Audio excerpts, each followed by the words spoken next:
The U.S. congressman from Pennsylvania, who also serves as the senior minority leader in the House Small Business Committee, came down south with a message the chamber was waiting to hear. Small business needs a break from government regulations and restrictions. McDade repeated the Reagan slogan to put the incentive back into private enterprise, saying the rewards for business ventures and successes are the foundation of the country, and it's time for that foundation to get some government support.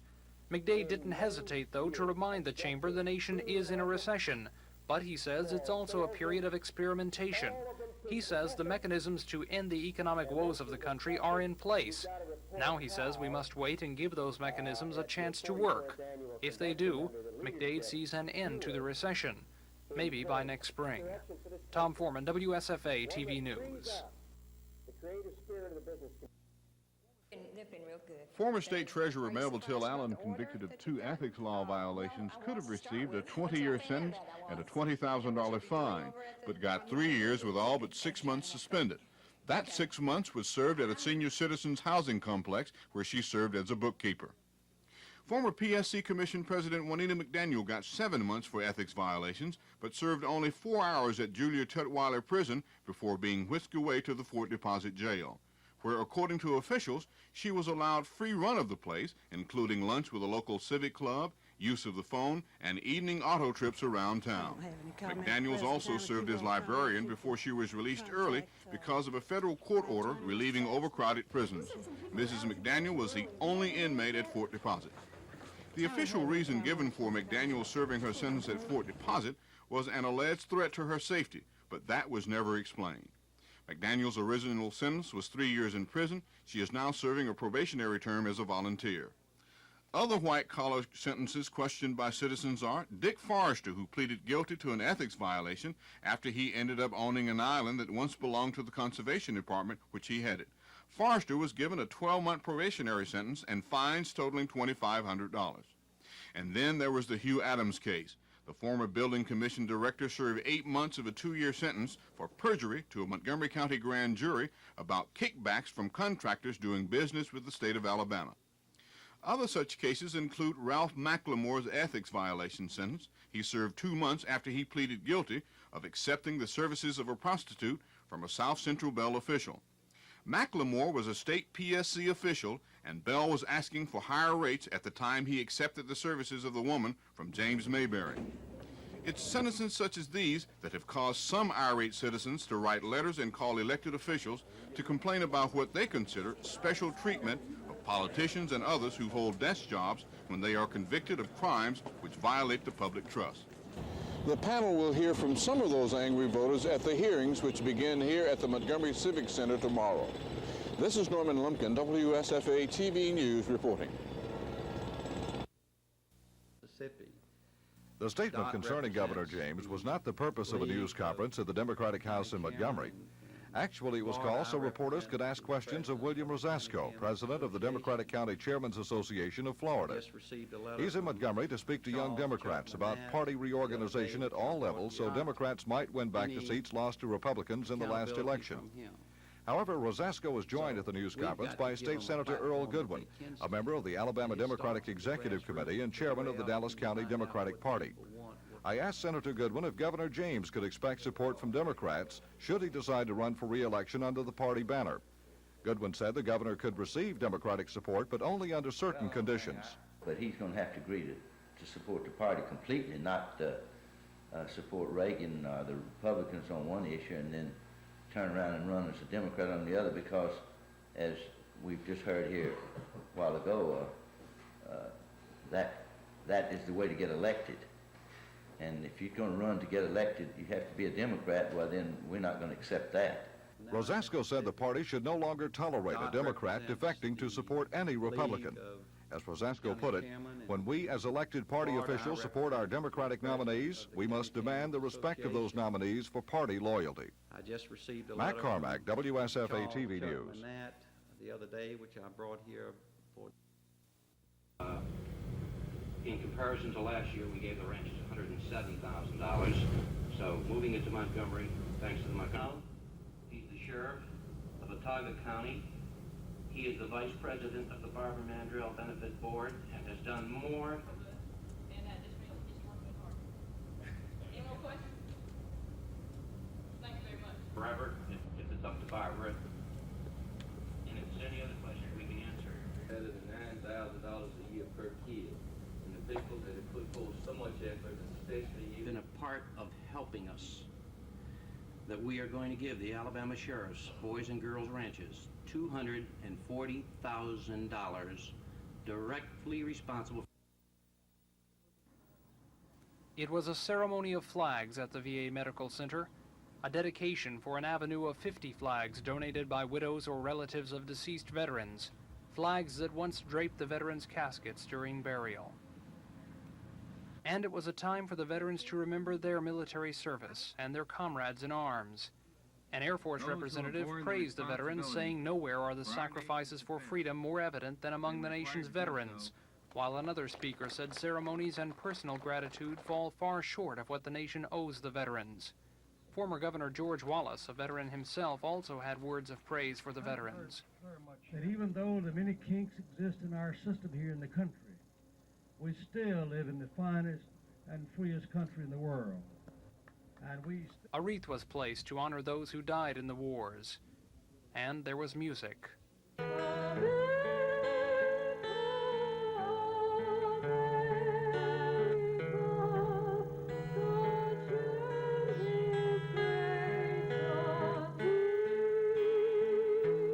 And there were memories. Tom Foreman, WSFA TV News.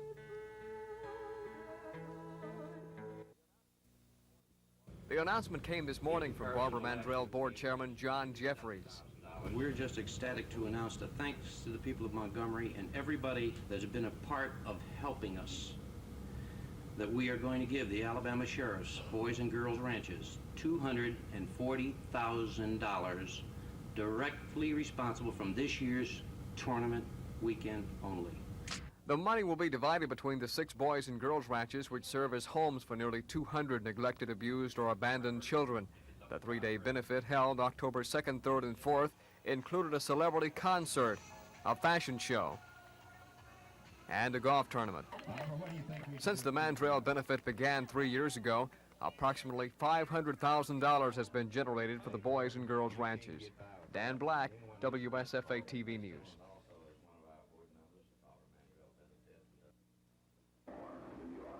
If the Bus Regulatory Reform Act becomes law, some companies like Greyhound say their industry will become stronger and more competitive. By deregulating the bus industry, we would have a free, open marketplace. This would do 3 things for the passengers. This would bring in more diversification of services, where they would have a wider selection of carriers from which to choose to go from point to point.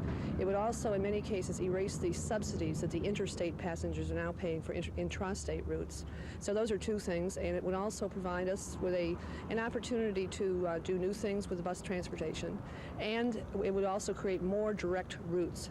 The bus system was deregulated in Florida in July of 1980. Those who support national deregulation say since then overall service in Florida has improved, and they dispute the argument that small companies will be pushed out of the market by larger ones. Greyhound says deregulation will encourage the establishment of smaller bus operations and provide equalized in- and out-of-state fares. Cassandra Taylor, WSFA TV News.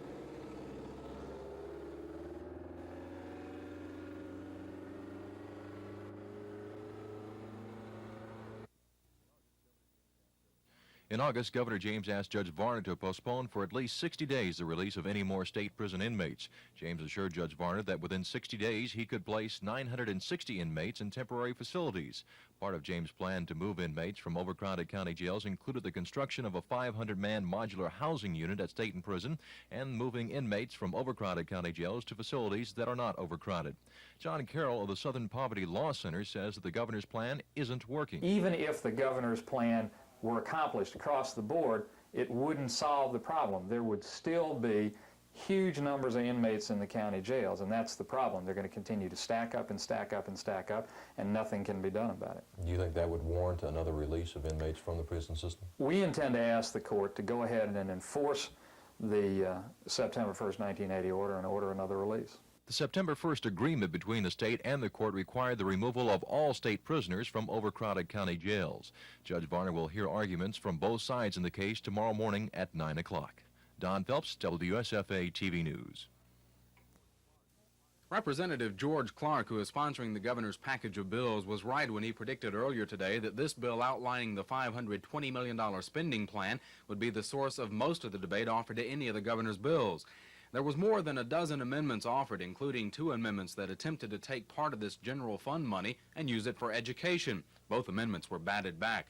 A majority of the other amendments tried to raise the allocation of money to be used by counties for road projects, but Clark successfully kept that figure at $30 million. The Senate Finance and Taxation Committee quickly approved 3 House bills dealing with a portion of the governor's plan providing low-interest home mortgages, placing them in line for Senate consideration tomorrow. Later, the Senate started the debate on the Senate version of the governor's bill outlining the $520 million spending plan. The Senate did manage to pass earlier one of the governor's bills that would pay the state's 67 counties $6 million for housing and feeding state prisoners in county jails.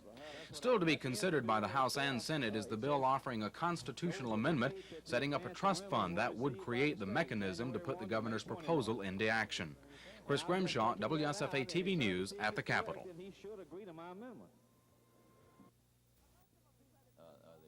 Unless some of the credit terms are relaxed, Farm Bureau Executive Director John Dorrell says many productive farmers will go out of business. Well, it's hard to say, you know, how many could not meet their obligations, but I think it'll be more than we've seen in many years.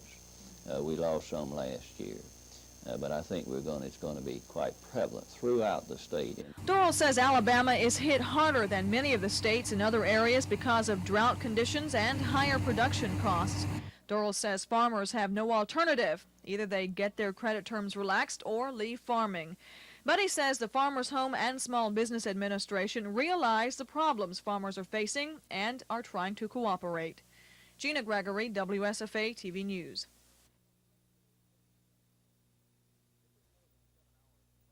It took more than 7 hours for Representative George Clark to defend a bill he's sponsoring for Governor James.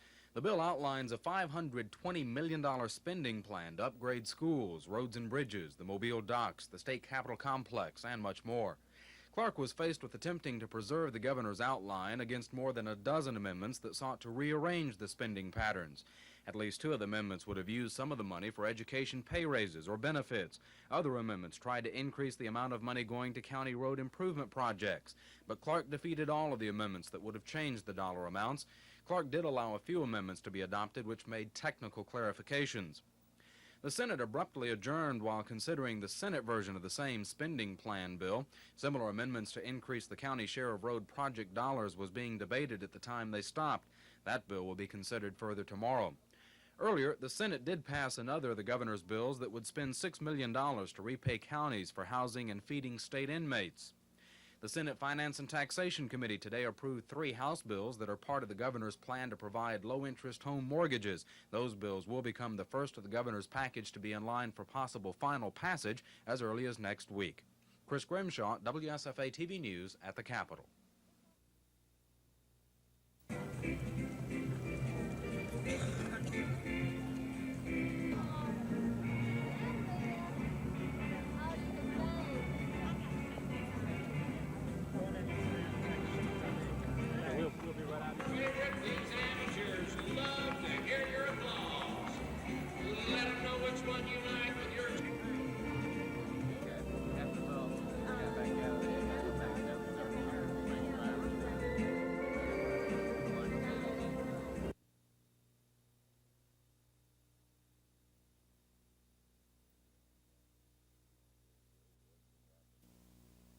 The incident happened a week or so ago, and the University Police and Jack Rutledge, who lives in the dorm, reported to me the next day that no rules that we have of regulation football had been broken.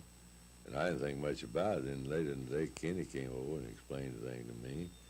And then yesterday, when he got into legal court, I went to Kenny's room last evening, and we talked about it, and he voluntarily said he'd like to withdraw from the squad till, not to hurt the squad, till everything was settled. And I told him I'd have to think about that and pray over it to come by this morning. He came by this morning, and after having talked with his teammates and so forth, I don't think he was in that position. But anyway, as far as our department or my position is that he hasn't broken any rules that we know of. Policies of our football team, and he's just like going to be treated just like any other child would be treated. Any other parent would want to treat their child. We're going to go ahead and treat him just the same way, because all of them up here, you don't have to get here. Well, on campus, I'm kind of their parent, and that's the way I'm going to treat you.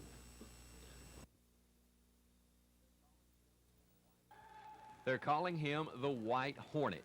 Johnny Laporta is the first white player to suit up with the Alabama State basketball team. The freshman from Niagara Falls, New York, was recruited by state coach James Oliver, who says Johnny is with the Hornets not because he's white, but because he's a basketball player. He's done a very good job for us, and he's making adjustments. He's not having any problem making adjustments, and he's here because he can play basketball. I feel that he's going to, in time, going to be a very good point guard for us, and we expect him to play this year. He's not here just because he's white. He's here because he's a good basketball player. Any problems adjusting coming to an all-black school? Well, he's not having any problem. He spends most of his time in the summers, you know, playing in the summer league with most of the black players. But the only problem he's having is problems the rest of the freshman people have, and that's adjusting and being away from home for the first time and adjusting to our system. But he's doing a very good job of that because he's a very talented player. Laporta says he came to Alabama State as a challenge and says he's encountered no problems and expects none. Any problems adjusting at all? No, not really. You know, it's all up to you. You know, if you want to make it somewhere, you're gonna make it. If you don't, then you won't. You know.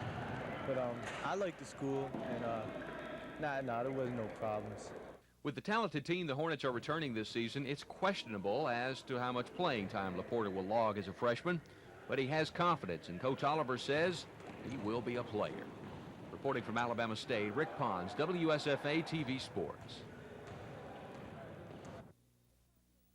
The morning session began promptly at 9 and lasted for more than 3 hours. The attorneys and witnesses took a brief coffee break at 10:20, but said nothing to reporters who waited patiently outside the judge's chambers. Inside, Prison Commissioner Joe Hopper reportedly was questioned at length by the attorneys for the plaintiffs in the case about the governor's four-part plan, which calls for moving inmates to the 500-man temporary facility at State and Correction Center in Elmore County, rotating prisoners from overcrowded to less crowded county jails, transferring inmates to the federal prison in Atlanta, and leasing the old Houston County Jail in Dothan. Prison officials said today more than 1,500 inmates are still in county jails. And while the governor wants more time with no deadlines for his plan to take effect, Attorney John Carroll, representing the inmates, still says the proposal won't solve the overcrowded statewide prison problem. The plans aren't workable, and even if they are, that the best they can do is get the county jail population down to 1,000, and the state is already under an order that was in effect in September that there be no inmates in the county jail.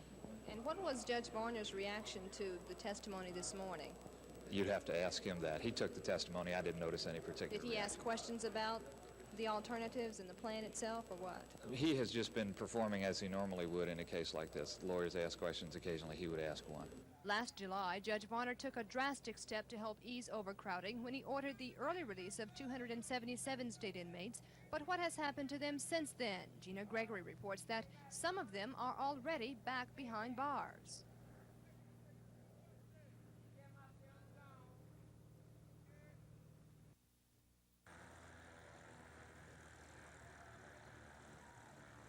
Of those 277 inmates, the Attorney General's office says 32 have been rearrested.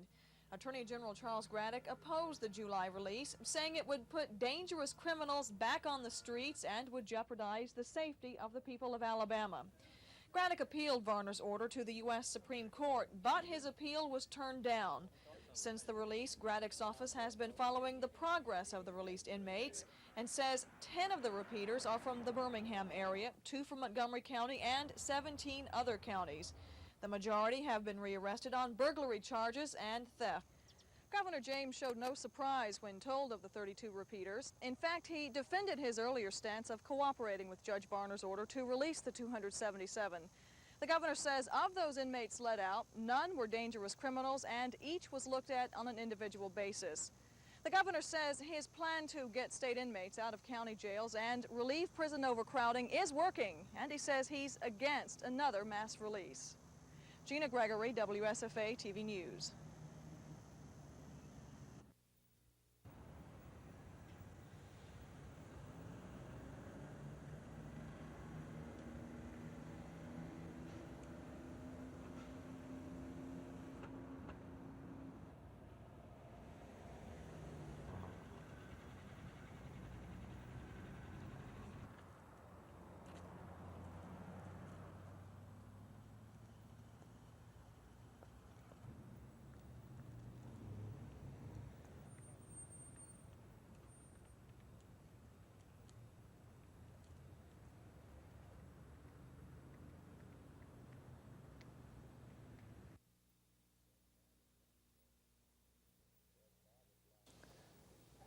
Well, Bob, it's like, I think any testing, I think it's going to cause improved teacher education programs at the universities and colleges.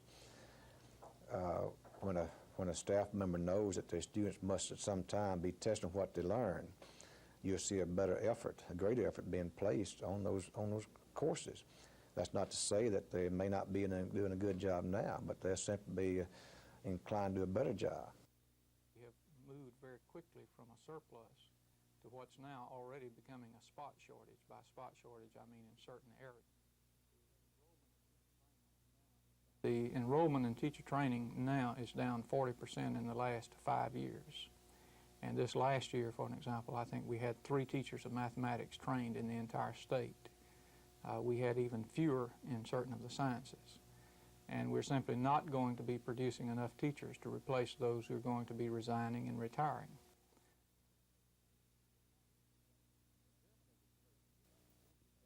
The chairman of the commission, Judge Joseph Phelps of Montgomery, said the meetings are being held to hear testimony from law enforcement officials and private citizens in an effort to pinpoint soft spots in the criminal code and find possible solutions to those soft spots. Montgomery Police Chief Charles Swindle told the commission the laws regarding search warrants in the state need revamping. Currently, only deputy sheriffs may execute search warrants, and Chief Swindle feels city police and state troopers should also have that authority. Swindle called for changes in the inmate work release program also. Tom Krebs, director of the Alabama Securities Commission and head of the governor's Special Task Force on Crime, told the commission that organized crime is moving farther south and pointed out that coal companies are a favorite target for international crime groups.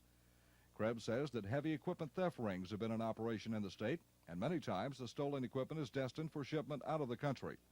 Krebs says law enforcement officials should be armed with laws for war with organized crime in Alabama. Alabama Supreme Court Chief Justice C.C. Bo Torbett brought the commission up to date on the status of the 50 death row inmates in Alabama. Torbett says there should be a 3-year limitation on appeals in criminal cases. District Attorney Jimmy Evans of Montgomery pointed out what he called a lack of laws in Alabama in areas such as prostitution and gambling. Evans says he supports the work of the State Ethics Commission, but said the commission needs the power of subpoena instead of having to rely on a district attorney to issue one. Evans also told the panel white-collar crime laws need more teeth to deter crimes of that type. The commission will resume hearings tomorrow morning. Mac Carmack, WSFA TV News.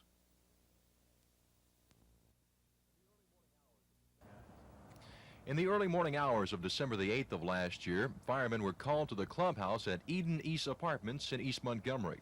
Officials determined the blaze, which caused $60,000 worth of damage, was set in the commission of a burglary. The investigation into who set the fire came to a head this week when authorities signed arrest warrants for Consalvo. Deputy Fire Marshal H.C. Kelly says there were several fires started inside the clubhouse by the arsonist. This was in the receptionist and the manager's inner office areas, and he would not normally have had occasion to be in there where this evidence was collected. As far as motive, we're not sure as to why he did it. We've been able to connect him there before the fire, during the fire, and after the fire. Fire department officials are in the process of trying to find Consalvo, who once lived at the apartment complex. Police records indicate that he's also wanted on drug charges. A month after the fire, Consalvo was arrested on 8 counts of possession of drugs, including heroin and marijuana. Consalvo posted $80,000 bond in the case and hasn't been seen since. Don Phelps, WSFA TV News. The House made quick work of passing the remaining 5 bills in the governor's package. Representative George Clark successfully defended the governor's package from any disabling or altering amendments. Clark received a great deal of support from the House leadership.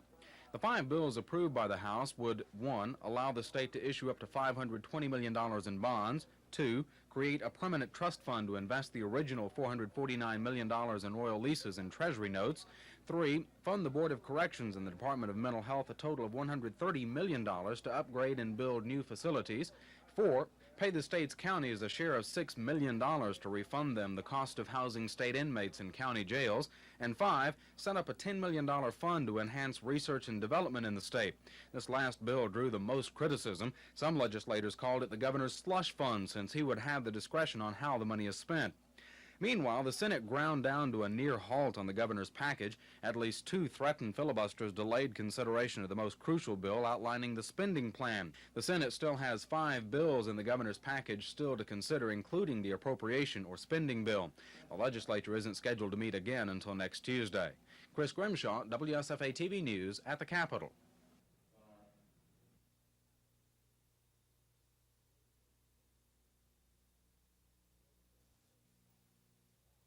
The legislature in '75 borrowed $30 million from the Educational Trust Fund when the trust fund was in good shape and the general fund was in pitiful shape. That was, in our judgment, just as much a debt as the debt now owed the counties. And with the Educational Trust Fund now in its 4th year of proration, we feel it's time for that debt to be paid back. And we have people working in schools who haven't had raises in 2 years. The payment of that debt could mean some salary increase for these people who haven't had an increase. And we are hopeful that before this session of the legislature is over, arrangements will be made to keep that commitment, just as the commitment is being kept to the counties for the feeding of the prisoners.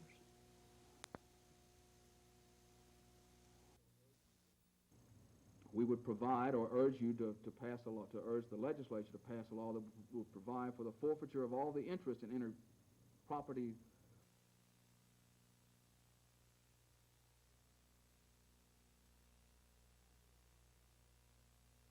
To give you an idea of some of the problems we've seen, I want to recount for you, if I may, just briefly, some of the things we've uncovered in connection with what we call the Leviticus Project. The Leviticus Project in Alabama.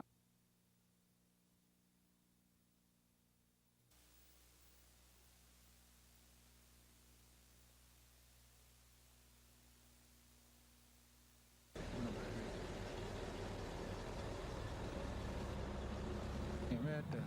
Yeah. Put him on TV.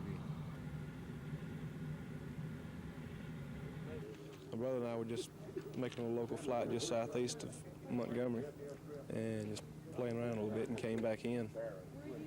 And he brought us in on runway 21, and I was explaining as we landed to my passengers about the VASI lights, you know, being red over red would be too low, and they weren't, and they saw they weren't, and we hit something that just popped. I really don't know what happened. How many of you were in the plane? 4.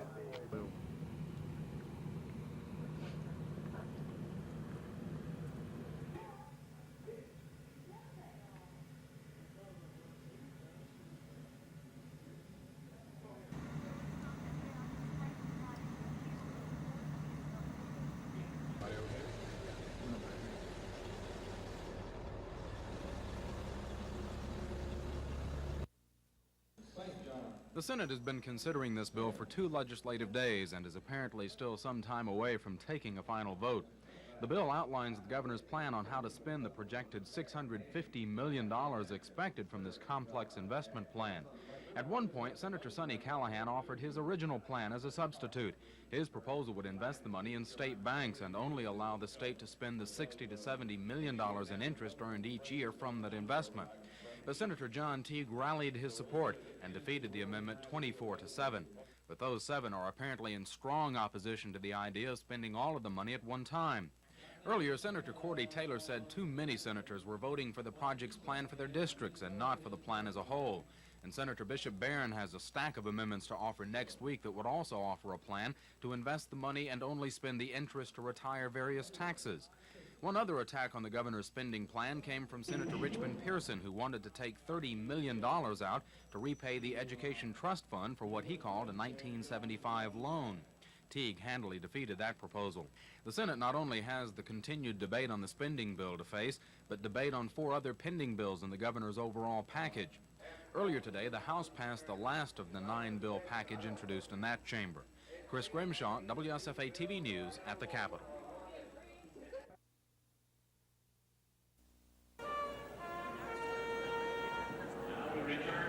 We're going over and setting our celebration this year.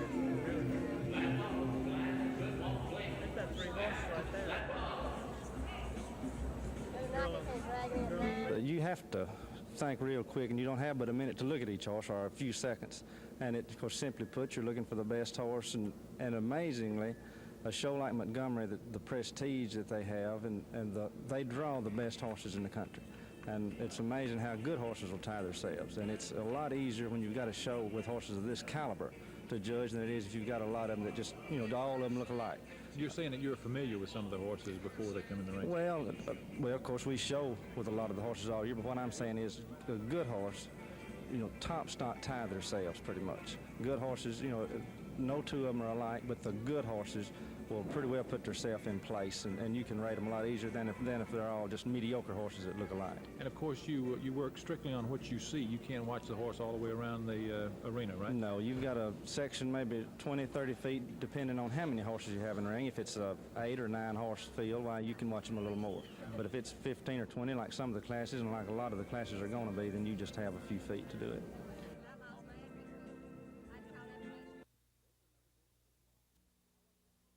It's another big football game, Alabama versus Penn State. As Coach Bear Bryant would say, they're all big, but this one looms large for several reasons. Both teams need wins to entertain any hopes of a national championship. Both need wins in hopes of securing a major bowl bid. And as everyone knows by now, an Alabama victory ties Bryant with Amos Alonzo's stag on the all-time career win list. Bryant and the players realize a victory over Penn State in State College will be no easy chore. In fact, the Crimson Tide has been made a 4-point underdog. Preparation for this week has been centered around getting ready for a great Nittany Lion football team. They're big and strong in every position, and they have a couple of great down linemen. I mean great, not just ordinary, and a great linebacker and a great tight end. They have excellent speed on the outside. And, of course, Warner, the tailback, who didn't play last week, Bud Wilkinson was telling me, he saw him play 2 or 3 times, that this was before he was injured, he thought he just might be the best one in the country. Alabama was scheduled to fly out of Tuscaloosa tonight. They'll hold a workout tomorrow in State College. Kickoff Saturday is set for 11:20 Central Standard Time. Reporting from Tuscaloosa, Rick Pons, WSFA TV Sports. It seems like an eternity since Alabama State last played in Crampton Bowl. It was this season, 2 months ago, when State whipped Jacksonville State, the second game of the season. This Saturday, the Hornets are back. Sporting a 3-3-1 record, they meet 4-5-1 Mississippi Valley State.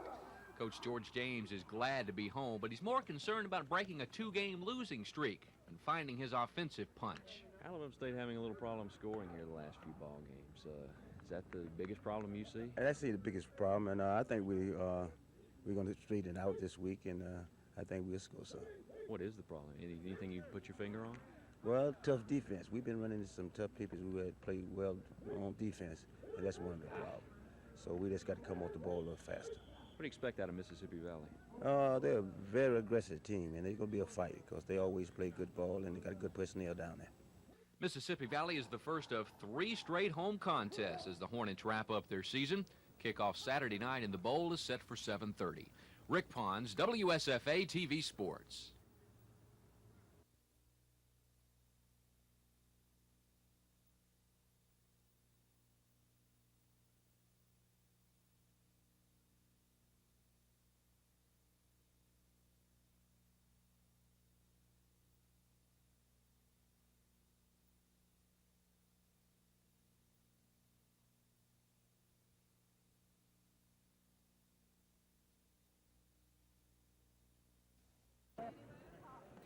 Each restaurant owner has scrutinized the display and made sure everything's in place and ready for the public before the doors are opened and over 1,500 people crowd into the Civic Center.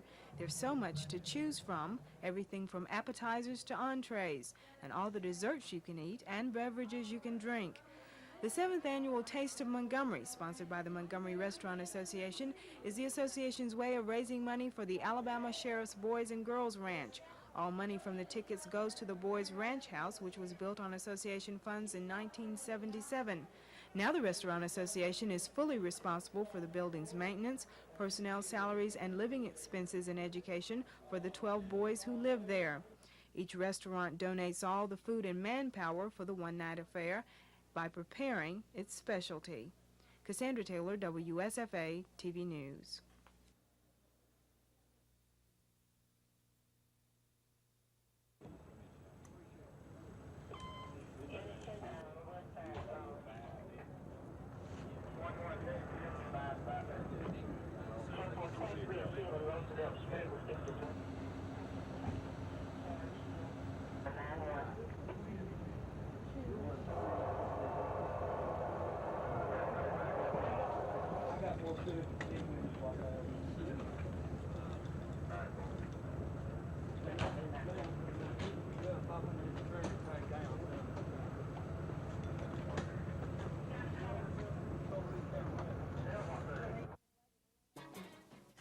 Good afternoon, I'm Gina Gregory. At the Montgomery County Courthouse this morning, former Deputy Prison Commissioner Andrew Cooper was sentenced for his guilty plea to violating the State Ethics Act in an alleged parole for pay scam. Don Phelps is at the courthouse for this live report on Cooper's sentencing. Don? Gina, Cooper stood before Judge Sam Taylor motionless as he was given a 3-year sentence without probation. According to Cooper's attorney, Ira DeMint, the former deputy prison commissioner will serve his time at a federal prison camp at Eglin Air Force Base in Florida. Cooper pled guilty last month to a charge of violating the State Ethics Act by accepting $3,000 in exchange for his consideration and getting an early release for an inmate. A second charge of bribery against Cooper was dropped on the recommendation of District Attorney Jimmy Evans. Following sentencing, Cooper declined comment on the length of the time he was given by the judge, but he did tell us his side of the case. Violation of the ethics law for making a 90-day loan to be repaid, and that was the extent of it. No involvement in the parole scandal or anything. District Attorney Jimmy Evans says that his investigation into the State Department of Corrections will continue. Reporting live from the Montgomery County Courthouse, Don Phelps, WSFA TV News. Gina? Okay, thanks, Don. The White House announced today that National Security Advisor Richard Allen accepted a $1,000 Some of those can be eliminated through administrative measures. Also, some of those could be dismissed summarily, and the costs. A second purpose, administrators, the folks that were actually hands-on running the program. This visit had a very profound effect on me. Well, we will institute a grievance procedure to see if it will eliminate some of these lawsuits. It's not going to eliminate all of them.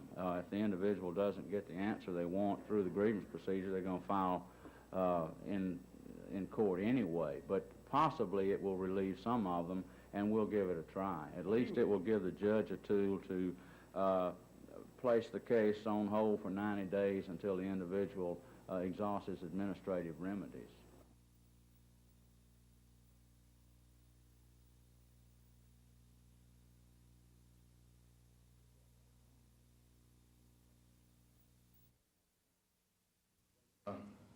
We felt all along that the state had problems with this case.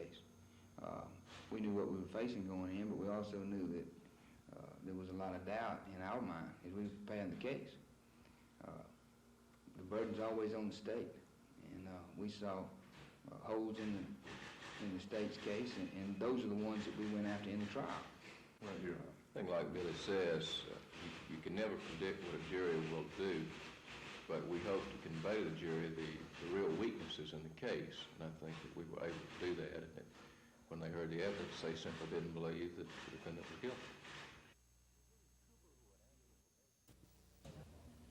Cooper, who had asked for probation, was given a 3-year sentence by Judge Taylor without probation. The former deputy prison commissioner pleaded guilty last month to a charge of violating the state ethics law by accepting $3,000 in exchange for his consideration in getting an early release for an inmate. Following sentencing, Cooper maintained the money was a loan and that he was going to pay it back in a few months.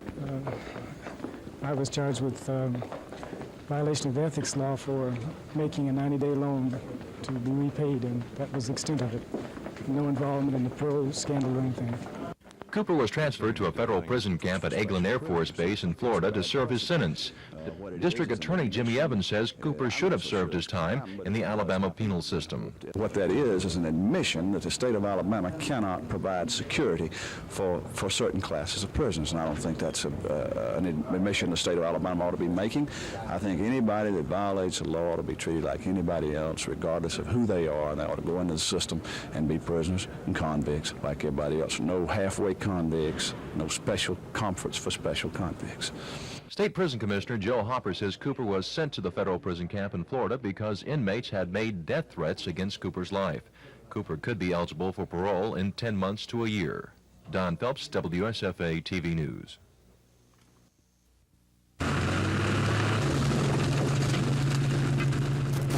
No more picking pecans with a pecan shaker. The shaker shakes the pecans right off the trees. No fuss, no hard labor.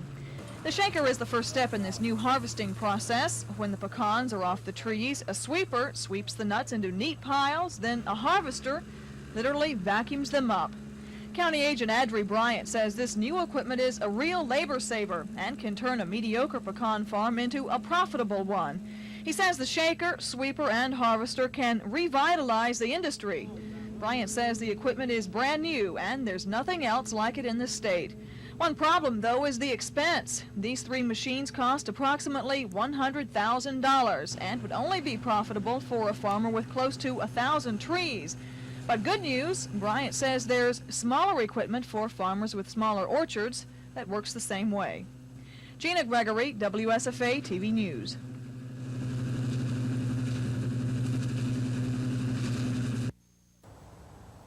When these boxcars were placed here several months ago, the residents in Perry Hill, Bellhurst, and Forest Hills band together and took the matter to the City Board of Adjustment. They say the boxcars owned by George Owens are a nuisance and makes their neighborhoods look like a slum. After he put the first 6 over here, the city police caught an escaped convict, state convict, in one of these boxcars.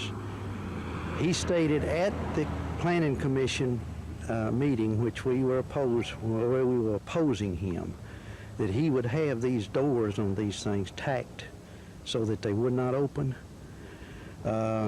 He has not. McKinney says it will also cause the residents' property value to drop and is a breeding place for rats and snakes. The residents also say the boxcars are hazardous to their safety. This is the only road that you can get to any emergency, to get any vehicle here. We have 4 graveyards here. We have 2 funeral homes. We have 3 dwelling houses. We have a florist, and we have a little fruit market down here. The Board of Adjustment ruled in favor of the residents and gave Owens 90 days to move the boxcars, but Owens has decided to appeal the case to Circuit Court. No trial date has been set. When I talked to Owens, he refused to comment except to say that the issue is in the hands of the court and he'll abide by the court order. Cassandra Taylor, WSFA TV News. Hooray!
Probably is.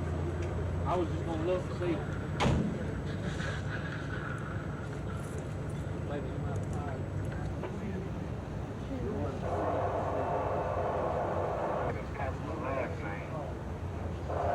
Address supposed to be somewhere in the vicinity of Cabot Drive.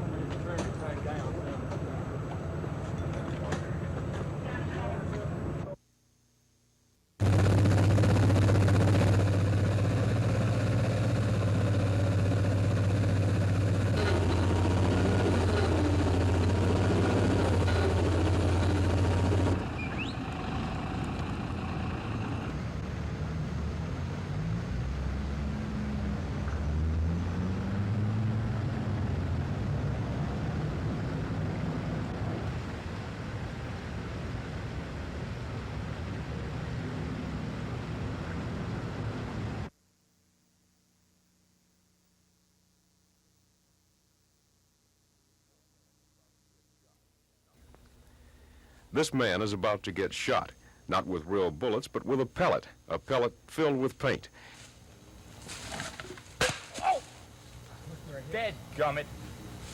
Sorry. Nice shot.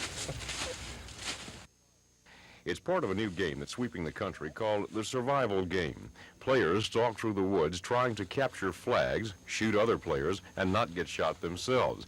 Tomorrow, the game will be going on in Camden, Alabama, with a number of Alabamians and some survival players from other states taking part. The players say they have more fun playing survival than any organized sports, including football, baseball, and hockey. Some even compare it with driving race cars and skydiving. Skip Haley, WSFA TV News.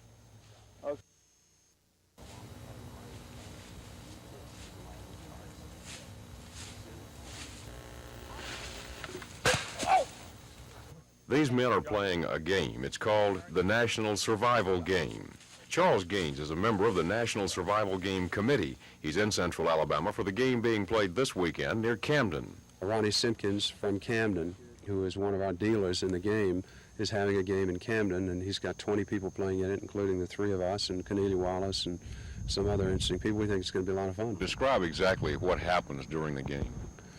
Well, the game is a game played by anywhere between 6 and 15 people on a piece of land anywhere between 50 and 125 acres. And inside that acreage are 4 flag stations, and at each of those stations are a number of flags, the same number of flags as there are players in the game. Everybody starts from a different point, enters the field at the same time, and the point of the game is to get one of each of the 4 flags and to be the first one out of the field without being shot. Now, when I say shot, what I mean by that is we use these dye pellet guns that shoot paint pellets, and it's a method of eliminating somebody from the games. The game in Camden is the only one scheduled in this area right now, but if it catches on, we'll no doubt be hearing a lot more about the National Survival Game in the future. Skip Haley, WSFA TV News. For the past 2 days, the 18-member commission heard testimony ranging from treatment of victims to rehabilitating criminals, from first offender juveniles to white-collar crime. In the morning session, the panel heard from Prison Commissioner Joe Hopper, who says restitution centers could help relieve inmate overcrowding in the prison system and at the same time repay the victims of crime for their losses. Hopper also says the prison system is required to spend a lot of time and money in defense of lawsuits filed by inmates. One panel member asked about the formation of grievance procedures for inmates.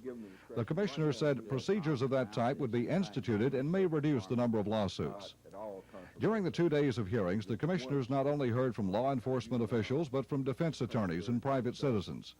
This afternoon, Governor Bob James made a surprise visit to the hearing, but sat quietly in the audience as participants gave their testimony. The Commission on Crime will also hold hearings in Mobile, Birmingham, and Florence in the coming weeks, and will return to Montgomery in late December to compile recommendations to be presented to the governor.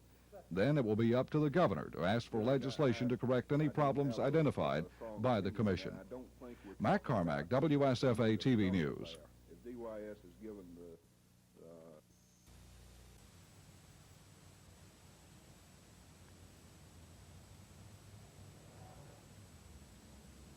This is drastically hurting our area out here.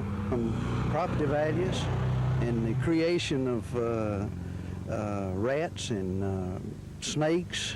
We've already spotted some out here coming from this thing. They're sitting on the ground, and it's just something that most of the people in this neighborhood, I'd say 99% of them, just don't believe they want to live with.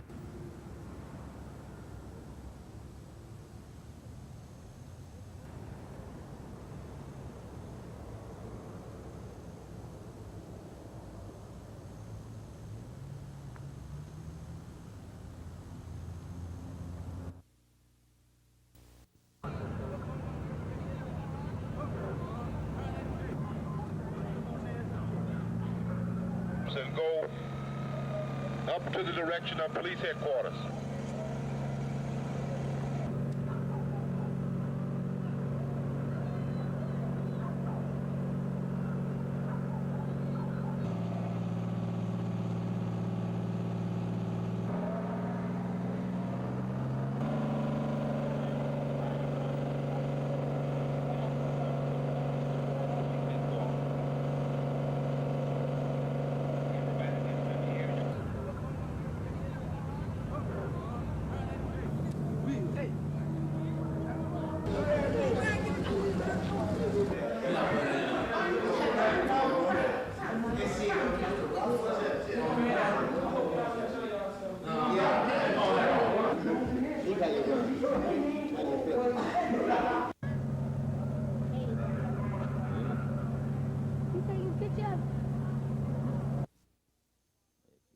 Doral says while this is a victory for peanut farmers, it's not what they wanted. With the increased cost that they are receiving, higher energy cost, higher interest on the money, they would have preferred to see maintain their allotment program, where they have certain allotment controls and then a higher price support. As it is, they're just going to have the poundage quota and somewhat of a higher price support with the uncertainty of more competition from other producers. Well, they did this to maintain a stable market, and it's just the farmer has built his production on this, and they feel like if it didn't have some stability in it, that we lose so many, we'd have a disruptive production of peanuts, and many of them would go out, at least on the smaller farms.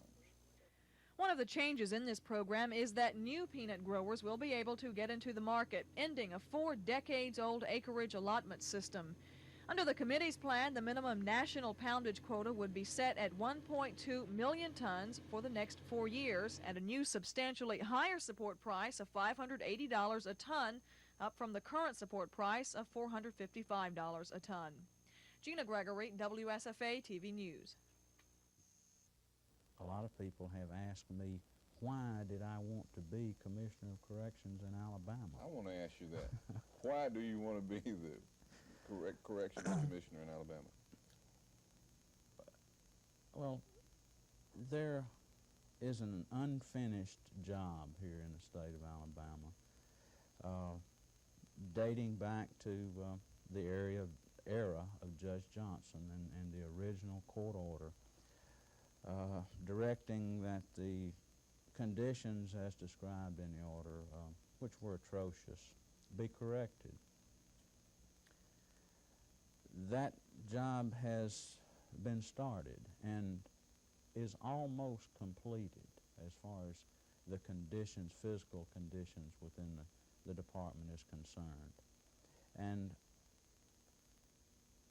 I wanted the opportunity and felt like I could bring these corrections or bring about the necessary changes, finally consummated that the Alabama Department of Corrections can be restored to one of integrity, professionalism, and a department that not only the employees can be proud to be a part of, but that the citizens of this state can be proud of. For so many years, Alabama has been well, the whipping boy in the nation as far as condition suits are concerned because of the Johnson orders. And a lot of the professionals in the field still look at Alabama in light of those original court orders. Well, conditions have improved so much that it amazes me when I visit other states and find the conditions of their prisons to be inferior to those in Alabama, and they're not even under a court order.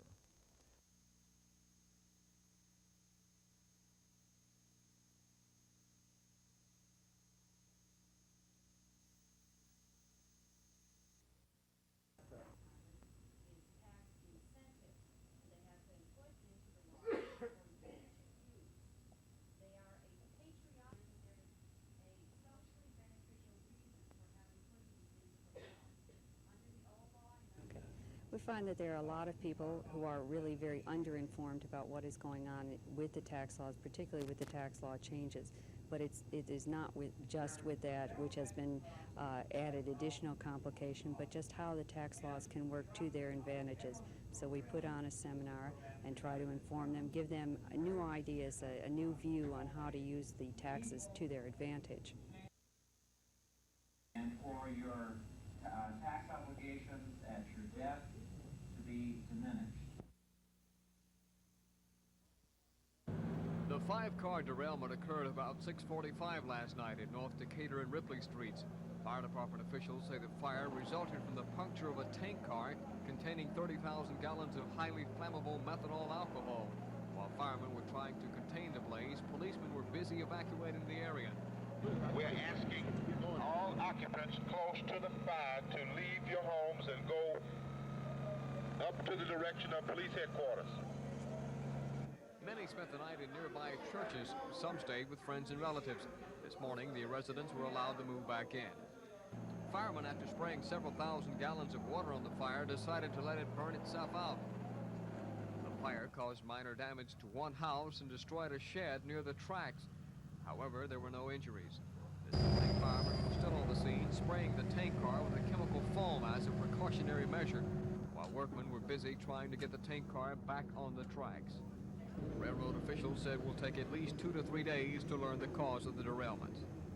We have 2 or 3 different teams working on it at the present time, trying to determine just what happened. It's nothing very evident, which means that we'll have to investigate fully to determine what caused what. Dan Black, WSFA TV News.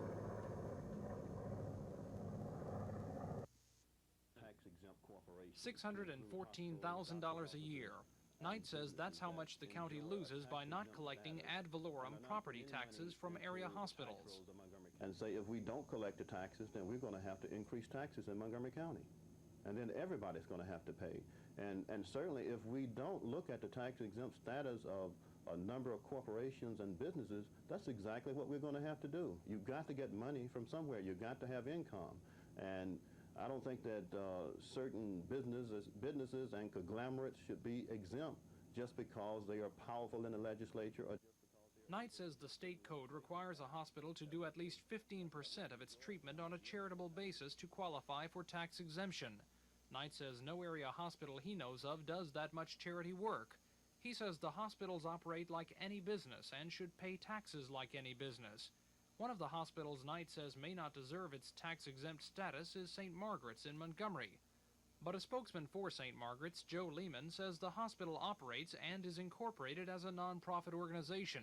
Because of that, Lehman says the hospital falls under another section of the state code that exempts all purely charitable organizations from ad valorem taxes. St. Margaret's is incorporated as a non-profit organization, meaning that all revenues received in this institution go back into the institution and do not accrue to the benefit of any individual. Knight says Monday he'll ask the county commission to start collecting the property taxes from the hospitals, at least until hospital authorities certify their facilities as non-profit with the county commission. If they do that, Knight says he'll be satisfied. Meanwhile, Knight says he's looking into other organizations that also enjoy tax exemptions, including including some private physicians' clinics and some area industrial developments. Tom Foreman, WSFA TV News.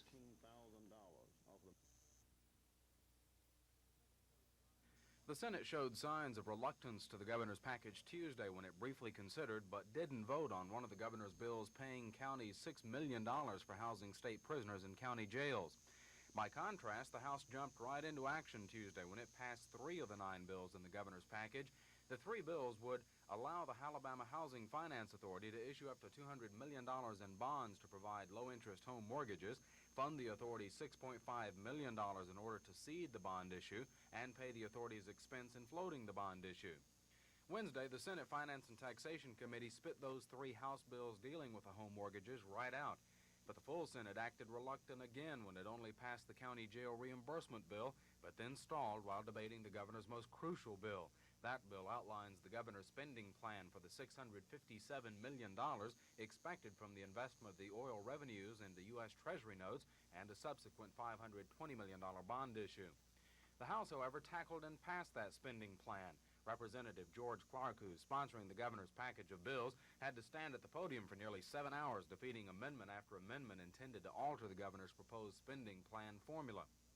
One attack on the governor's bill came from an effort to increase or change the formula for giving the state's counties a share of $300 million to be used for road and bridge projects. Clark managed to reject all of the amendments that would have given the counties up to $60 million rather than $30 million. A second attack on the governor's plan came from education forces hoping to get as much as $50 million of the oil lease money for teacher pay raises or other benefits. Again, Clark defeated these amendments. On Thursday, the House wound up the week by approving the remaining 5 bills in the governor's package. They would set up a